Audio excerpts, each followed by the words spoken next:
ধ্বংস হয়ে যাব, কিয়ামত হয়ে যাব।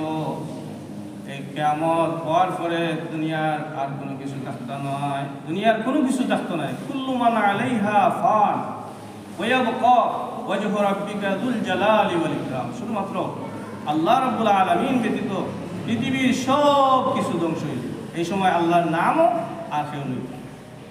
পৃথিবীর মাঝে মানুষ থাকলে তো আল্লাহর নাম নেই, পৃথিবীর মাঝে মানুষ নাই, আল্লাহর নামও নাই। এই সময়ও আল্লাহর হাবিবের নাম চালু থাকবো।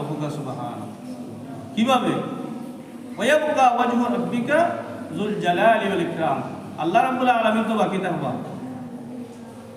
আল্লাহ রাব্বুল আলামিন যদি বাকি থাকেন, আল্লাহ রাব্বুল আলামিনে ফরমাইছেন ইন্নাল্লাহা, নিশ্চয়ই আল্লাহ, এরপরে ফেরেশতা হল এবং ইমানদার হলে বলছেন যে তোমরা আমার নবীর প্রতি দুরূদ পড়ো।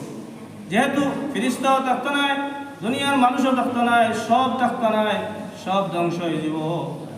সেই সময় আল্লাহ রাব্বুল আলামিন থাকবা, আল্লাহ রাব্বুল আলামিন তার হাবিবরে স্মরণ করবা। সুবহানাল্লাহ।